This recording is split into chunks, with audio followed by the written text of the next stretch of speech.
Have you ever loved someone so deeply that you didn't notice they were destroying you piece by piece? I did.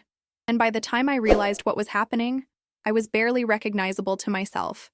My name doesn't matter, but my story does, because somewhere out there, someone might be living through what I survived, and I need you to know that there is a way out. There is always a way out, even when every door seems locked and every window seems barred.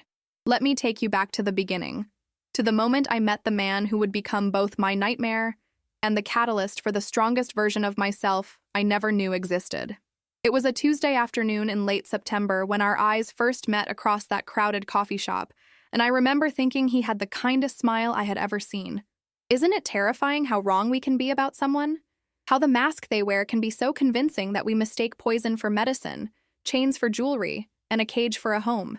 I was 26 years old, working as a graphic designer for a small advertising agency, living in a modest apartment with my cat Luna, and genuinely believing I had my life figured out. I wasn't looking for love, wasn't searching for someone to complete me, because I felt whole on my own. But he appeared anyway, like characters do in romantic movies, bumping into me accidentally, spilling a bit of his coffee on my jacket, apologizing profusely with those deep brown eyes that seemed to hold entire universes of warmth and sincerity. His name was Marcus, and he told me he was an architect, that he had just moved to the city for a new job opportunity, that he knew no one here and was hoping to make genuine connections. The way he spoke was mesmerizing, every word carefully chosen, every pause perfectly timed, every gesture seemingly authentic and vulnerable. He asked if he could buy me another coffee to make up for the spill, and I laughed and said yes. And that single yes changed the entire trajectory of my life in ways I couldn't have imagined in my darkest nightmares. Those first few weeks felt like a fairy tale written specifically for me. Marcus was attentive in ways I had never experienced before. He remembered every little detail I mentioned in passing, the kind of flowers I loved, the author whose books I collected, the childhood memory that made me laugh until I cried. He would show up at my workplace with my favorite lunch, leave handwritten notes on my car windshield with poetry he claimed to write just for me, and text me good morning before I even woke up and good night after I fell asleep. My friends were thrilled for me, telling me I had finally found someone who truly saw me, who valued me, who wanted to build something real and lasting. My mother, usually skeptical of the men I dated, actually approved of Marcus after meeting him just once. He was charming and respectful, asking her about her garden and her book club and actually listening to her answers with what seemed like genuine interest. Even Luna, my typically aloof cat who hated every person I had ever brought home, curled up on his lap during his second visit to my apartment. Every sign pointed to this being right, to him being the person I was meant to find, to us building something beautiful together. But here's what I didn't understand then, what I wish someone had taught me before I needed to learn it through suffering. Predators don't reveal themselves immediately. They study you first, learning your weaknesses, your fears, your desires, your vulnerabilities. They become exactly what you need them to be, mirroring your values, sharing your interests, validating your dreams. They make you feel seen and understood and cherished in ways that lower your defenses completely. And once those defenses are down, once you're emotionally invested and your life is intertwined with theirs, that's when the mask begins to slip. That's when the real person underneath starts to emerge. And by then, you're already caught in a web so intricately woven that you don't even realize you can't move freely anymore. The first incident happened about 3 months into our relationship. We were at a dinner party hosted by one of his colleagues, someone he wanted to impress because of a promotion he was pursuing. I was wearing a dress I had bought specifically for the occasion, something elegant but not too formal, and I felt beautiful and confident walking into that house full of strangers. The evening started wonderfully, with me engaging in conversations about art and design, making people laugh with stories from my work, feeling like I was representing Marcus well, and being the partner he could be proud of. But then I noticed his expression change. It was subtle at first, just a tightness around his eyes, a certain rigidity in his smile. But I had already learned to read his moods with the precision of someone studying a foreign language out of necessity. During a conversation with his boss about a photography exhibition I had recently attended, I felt Marcus's hand grip my elbow firmly, pulling me slightly away from the group. He leaned in close, his breath hot against my ear, and whispered with a tone I had never heard from him before. "You're talking too much. You're making this about you when it should be about me. Stop trying to be the center of attention and just smile and nod for the rest of the evening." I was so shocked that I actually laughed nervously, thinking he must be joking, but the look in his eyes told me he was absolutely serious. My stomach dropped, my face flushed with embarrassment and confusion, and for the rest of that party, I barely spoke at all, standing beside him like a decoration, smiling mechanically while my mind raced with questions about what had just happened. On the drive home, he was silent, his jaw clenched, his knuckles white on the steering wheel. When I finally gathered the courage to ask if something was wrong, he exploded with a fury that seemed completely disproportionate to anything that had actually occurred. He told me I had embarrassed him, made him look like he couldn't control his girlfriend, acted like an attention-seeking child who needed constant validation from strangers. He said I was selfish and thoughtless, and that if I truly loved him, I would have known to stay quiet and let him shine.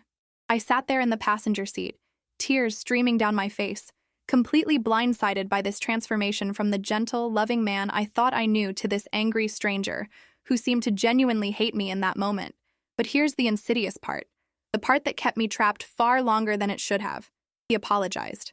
The next morning, he showed up at my door with flowers and tears in his eyes, telling me he didn't know what had come over him, that he had been under so much stress at work, that he had never spoken to anyone that way before, and was horrified by his own behavior. He held me while I cried and promised it would never happen again, that he would work on his stress management, that I meant everything to him and he couldn't bear the thought of losing me over one terrible mistake. And I believed him. God help me. I believed him completely, because I wanted to believe him, because the alternative, that this might be who he really was, felt too devastating to accept after I had already given him so much of my heart. I told myself that everyone has bad moments, that relationships require forgiveness and understanding, that his stress was real and valid, and that I should be more supportive during difficult times. I actually apologized to him for talking too much at the party, for not being more aware of what he needed from me, for making his stressful situation worse.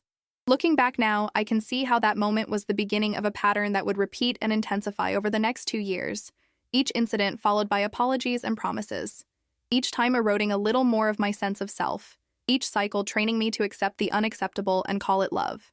But in that moment, standing in my apartment with his arms around me and his tears on my shoulder, I genuinely thought we had weathered a storm together and come out stronger on the other side. I had no idea that the storm was just beginning, and that it would nearly destroy me before I found the strength to save myself. The control started small, so small that I didn't recognize it as control at all. Marcus suggested that maybe I should spend less time with my friend Sarah, because she seemed like a negative influence, always complaining about her own relationship and possibly projecting her unhappiness onto ours. He framed it as concern for my well-being, not wanting me to be dragged down by someone else's problems, and it seemed reasonable at the time, even caring.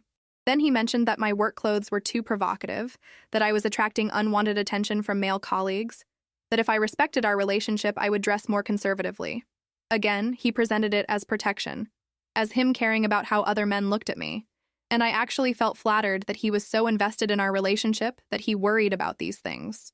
He started asking for my phone periodically, just to see who I was talking to, assuring me that he wasn't checking up on me but simply curious about my day and wanting to feel connected to all aspects of my life. When I hesitated, uncomfortable with the invasion of privacy, he acted hurt, asking why I would have something to hide if I truly loved him and was committed to transparency in our relationship.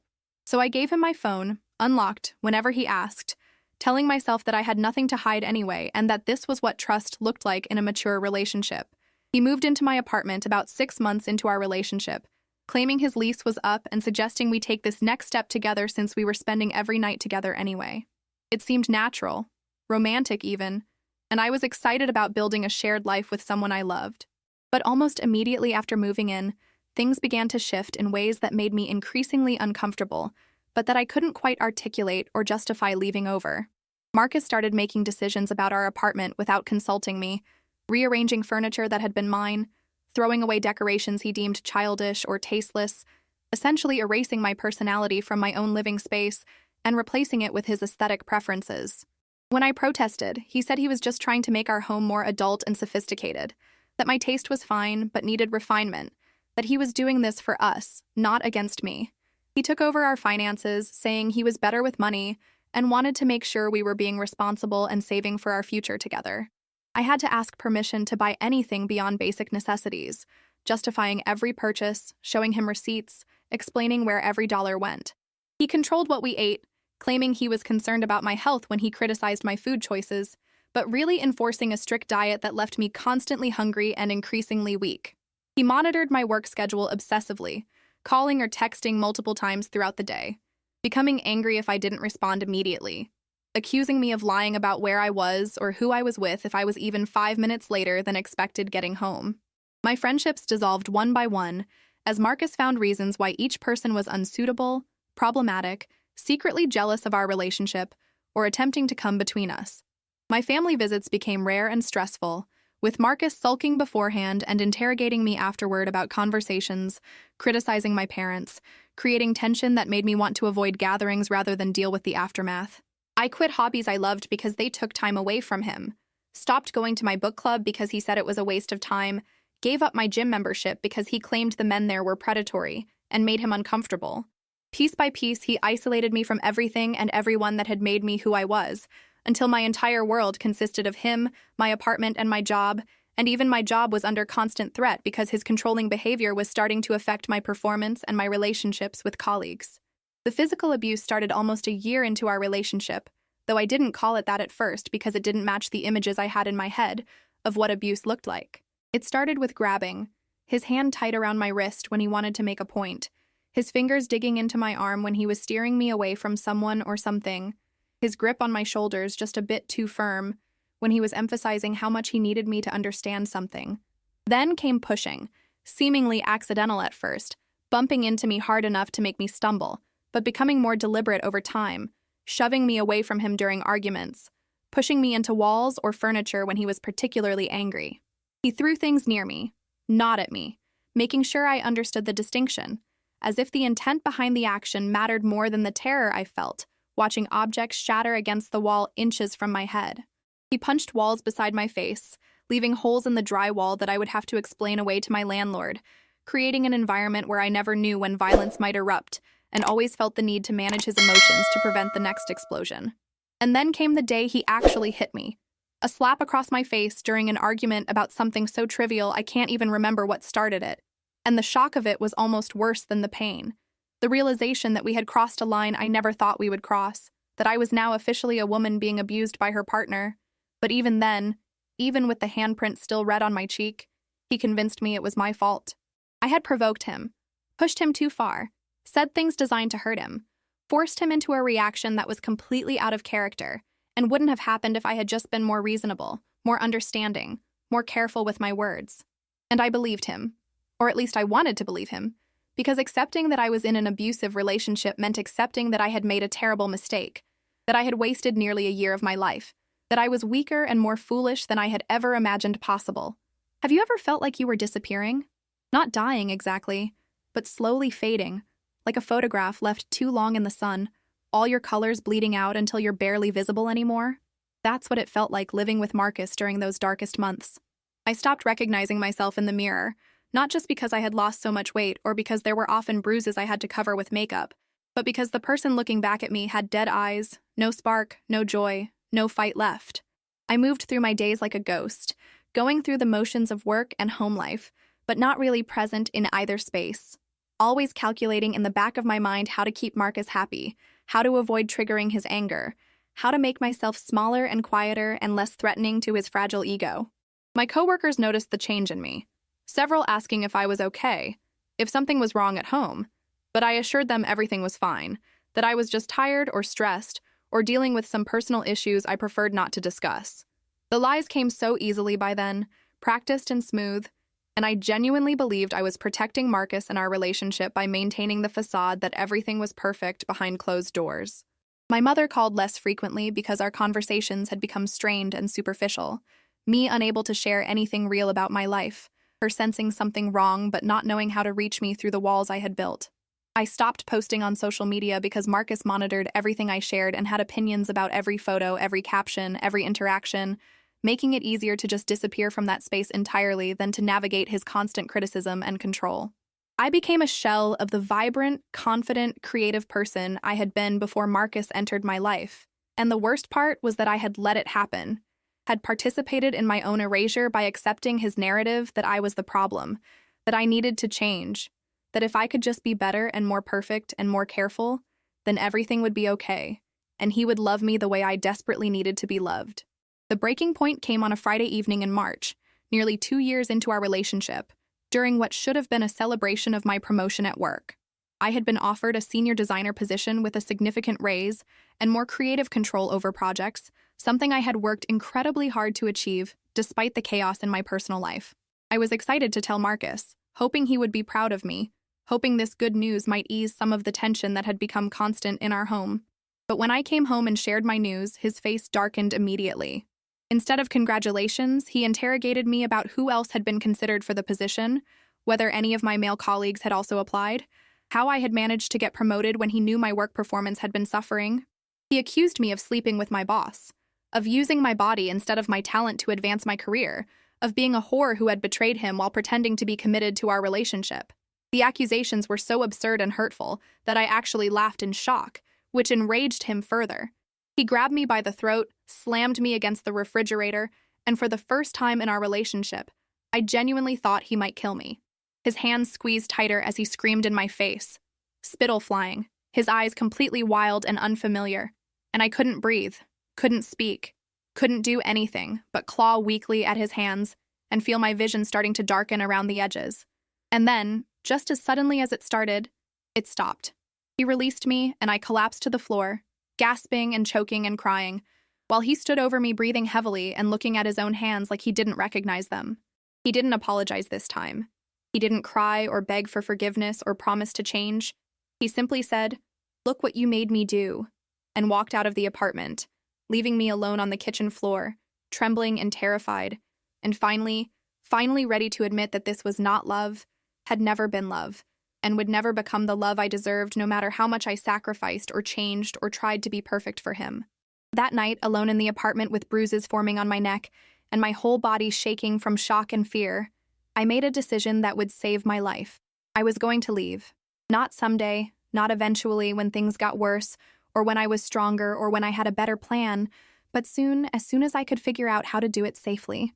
Because I understood now, with a clarity that came from genuine terror, that staying meant dying, either literally at his hands during one of his increasingly violent episodes, or figuratively through the complete destruction of everything that made me who I was. I waited until I heard his car pull away, until I was certain he was gone, and then I called the one person I knew would help me without judgment, without questions, without hesitation. My cousin Elena, who lived 2 states away and who I hadn't spoken to in over a year because Marcus had convinced me she was jealous of our relationship and trying to poison my mind against him. She answered on the second ring, and when she heard my voice, broken and terrified and desperate, she didn't say "I told you so," or ask why I had waited so long or make me feel worse than I already did. She simply said, "I'm coming to get you. Pack whatever you can fit in one bag and be ready to leave when I arrive. You're going to be okay. I promise you're going to be okay." And something about hearing those words from someone who loved me unconditionally, who wanted nothing from me except my safety and happiness, who didn't need me to be perfect or quiet or small to deserve their care, broke something open inside me that had been locked down tight for so long. I cried harder than I had cried in years, sobbing so loudly I had to muffle the sound with a pillow so the neighbors wouldn't hear, releasing months and months of suppressed emotion and fear and grief for the person I had lost along the way. When the tears finally stopped, I got up off that kitchen floor and I started packing. But leaving Marcus turned out to be far more complicated and dangerous than I had anticipated. Elena arrived the next morning, Saturday, while Marcus was at the gym for his regular 2-hour workout, a routine I had been carefully tracking for weeks without consciously realizing I was planning an escape. We worked quickly and quietly, throwing clothes and documents and sentimental items into bags, me shaking so badly I could barely zip the suitcases, Elena calm and efficient and constantly reassuring me that we would get out before he came back. But we weren't fast enough. Marcus walked through the door 45 minutes earlier than expected, saw the packed bags and my cousin standing protectively beside me, and his face went through a series of expressions that I will never forget. Confusion, then understanding, then a rage so pure and terrifying that Elena instinctively stepped between us. He lunged forward, but Elena is a black belt in karate, and she put herself in a defensive stance that made him pause, made him recalculate, made him realize he couldn't simply overpower both of us the way he had learned to overpower me when I was alone and defenseless. Instead, he started pleading, his voice shifting from angry to desperate, tears appearing in his eyes as he begged me not to leave, promising he would change for real this time, swearing he would get therapy and anger management and whatever else I needed him to do, telling me he couldn't live without me and would kill himself if I walked out that door. It was manipulative and calculated and designed to exploit my compassion and sense of responsibility, and I felt myself wavering, felt the familiar guilt rising up, felt the urge to comfort him and reassure him and maybe give him one more chance. But Elena grabbed my hand firmly and said, "Don't you dare. You don't owe him anything. You don't owe him an explanation or another chance or your life. We're leaving now." And she was right. So I let her pull me toward the door, let her load my bags into her car while Marcus screamed threats and promises from the doorway. Let her drive me away from the apartment and the city and the life that had nearly destroyed me completely. But the escape was just the beginning of an entirely different kind of nightmare. Marcus didn't let me go quietly or easily. He called and texted constantly from different numbers every time I blocked him, filling my voicemail with messages that alternated between apologetic and threatening, love declarations and death threats, sometimes in the same message. He showed up at my workplace creating scenes in the parking lot that nearly got me fired, harassing my colleagues for information about where I was staying, following me home when I left late at night. He contacted my friends and family, spreading lies about me, telling them I had cheated on him and had a drug problem and had stolen money from him, trying to isolate me even further and turn the people I loved against me. He found Elena's address somehow and showed up there in the middle of the night, pounding on the door and screaming that I was his, and no one had the right to keep us apart, terrifying her children and forcing us to call the police. I filed for a restraining order, sat in a courtroom, and recounted the abuse in detail to a judge who looked at me with pity and skepticism in equal measure, who granted the order but told me frankly that a piece of paper wouldn't stop someone truly determined to hurt me. And he was right. Marcus violated the restraining order repeatedly, showing up wherever I was, watching me from his car, sending gifts to my office, creating fake social media profiles to monitor my online activity and send me messages. I was terrified constantly, looking over my shoulder everywhere I went, jumping at every unexpected sound, having panic attacks in grocery stores and parking lots when I thought I saw someone who might be him. I stopped sleeping through the night, waking up constantly convinced I heard someone trying to break into Elena's house, checking locks obsessively, keeping a knife under my pillow even though I knew logically it wouldn't save me if he was truly determined to get to me. I felt like I was still trapped, still controlled by him, still living my life according to his patterns even though we were no longer together, and I started to wonder if I had made a terrible mistake by leaving, if I would have been safer staying and managing his moods than running and enraging him beyond reason. The lowest point came about 3 months after I left, when Marcus broke into Elena's house while she was at work and I was home alone, recovering from a panic attack so severe I had called in sick to my new job. I was lying on the couch, medicated and drowsy, when I heard the back door open quietly. My body knew before my mind fully registered what was happening, adrenaline flooding my system, my heart rate skyrocketing, every muscle tensing in preparation for fight or flight. I grabbed my phone and tried to dial 911, but my hands were shaking so badly I dropped it. And then he was there in the living room, standing over me with an expression that was somehow both heartbroken and furious, holding something behind his back that I couldn't quite see.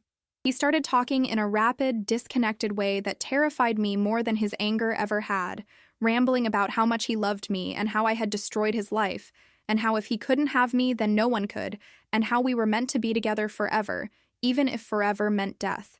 I tried to reason with him, tried to appeal to whatever good person I had once believed existed underneath all the anger and control, but my words seemed to bounce off him without making any impact, like he was beyond reach, completely lost in whatever narrative he had constructed in his mind. He pulled out what he had been holding behind his back, a knife from my own kitchen that he must have taken months ago, and told me very calmly that I had 2 choices: come back to him willingly and prove my love was real, or die here on my cousin's couch and prove that I had never really loved him at all. Time seemed to slow down in that moment. My entire life not exactly flashing before my eyes, but crystallizing into one essential truth.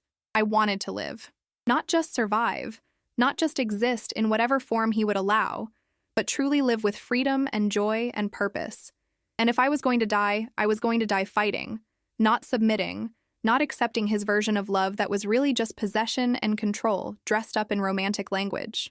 What happened next is something I've replayed in my mind thousands of times, analyzing every movement, every decision, every fraction of a second that meant the difference between life and death. Marcus moved toward me with the knife raised, And instead of freezing or cowering or begging like I had done so many times before, something in me snapped into clarity and action.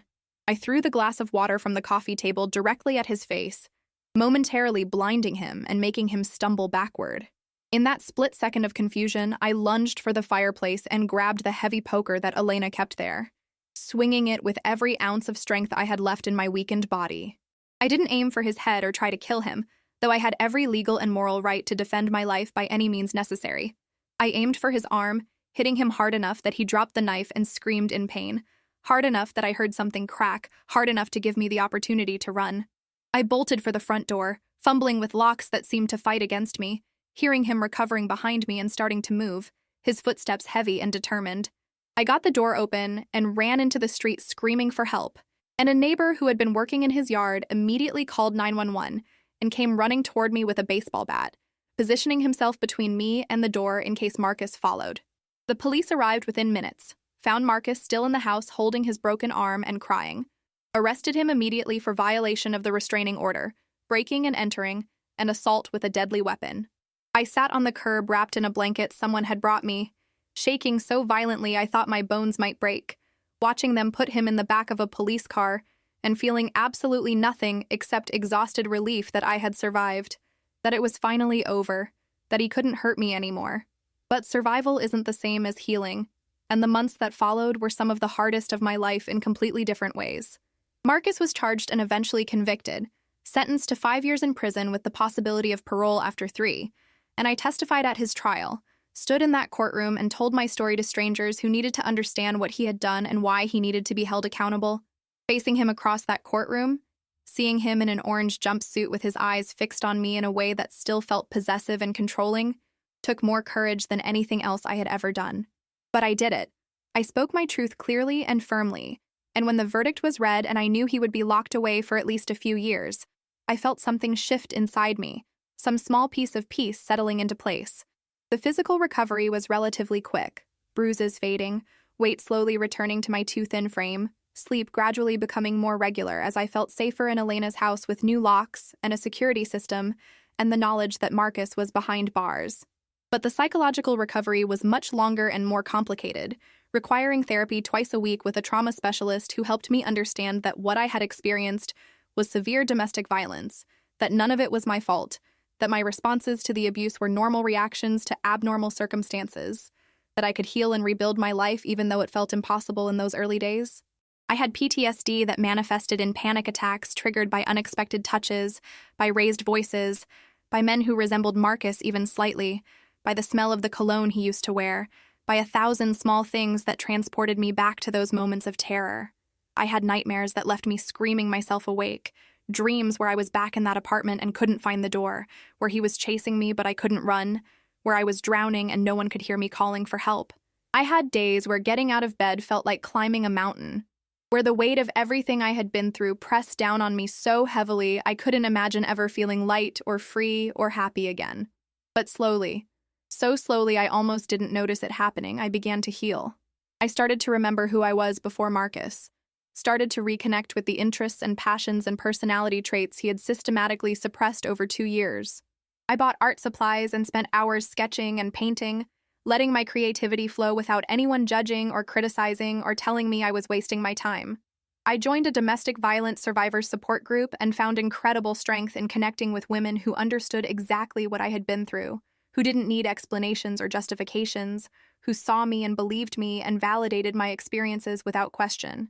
I slowly rebuilt relationships with friends and family members, having honest conversations about what had happened and why I had disappeared from their lives, finding that most people were willing to forgive and support me if I was willing to be vulnerable and let them in. I got a new job at a different company where no one knew my history, and I could start fresh, proving to myself that my professional skills and creativity hadn't been destroyed by everything I had been through. I moved into my own apartment again, a small studio that was entirely mine, decorated with my taste and filled with my belongings and representing my independence and freedom in ways that felt profoundly meaningful. I adopted a new cat, a scrappy little orange tabby I named Phoenix because she had survived being abandoned and I had survived Marcus, and we were both learning to trust again. I started dating again eventually, though it took a long time and required a lot of courage, learning to recognize red flags early, to enforce boundaries firmly, to walk away from anyone who made me feel even slightly uncomfortable or controlled. I learned that I deserved kindness and respect and genuine love, not the twisted version Marcus had sold me as romance, but real love that empowered rather than diminished me, that celebrated rather than criticized me, that wanted me to grow rather than shrink. 3 years have passed since that final confrontation in Elena's living room, and I am not the same person I was before Marcus, or even during my time with him. I am stronger, fiercer, more certain of my worth, and less willing to compromise on my fundamental needs and boundaries. I have scars, both visible and invisible, that will never fully fade, but I have learned to see them as evidence of my survival rather than marks of my weakness. I speak publicly now about domestic violence, sharing my story at women's shelters and community centers, and anywhere that will give me a platform, because I know that my experience might help someone else recognize their own situation and find the courage to leave before it's too late. I've learned that abusers follow patterns, that the cycle of violence is predictable, that what happened to me happens to millions of women every year, that I am not alone or uniquely foolish or somehow deserving of what I endured. I've learned that leaving is often the most dangerous time, that restraining orders are important but limited, that the legal system tries but often fails to protect victims adequately, that we need better resources and support systems and cultural conversations about what abuse really looks like. I've learned that healing is not linear, that there will be setbacks and difficult days and moments when I'm transported back to those dark times, but that those moments become less frequent and less overwhelming as time passes, and I continue to do the work of recovery. I've learned that I am capable of surviving things I never thought I could survive, that I have reserves of strength and courage I never knew existed until I had no choice but to access them, that I am not weak for staying or strong for leaving, but simply human, doing the best I could with the information and resources I had at each moment. To anyone watching this who sees themselves in my story, who recognizes the patterns I'm describing in their own relationship, who feels trapped and helpless and broken, please hear me when I say this. It is not your fault. You are not crazy or too sensitive or overreacting. You deserve better than this. You deserve safety and respect and love that doesn't hurt. And I know it feels impossible to leave. I know the fear is overwhelming. I know he has convinced you that you can't survive without him, or that no one else will ever love you, or that you somehow deserve the way he treats you. But you don't deserve it, and you can survive without him, and there are people who will help you if you reach out to them.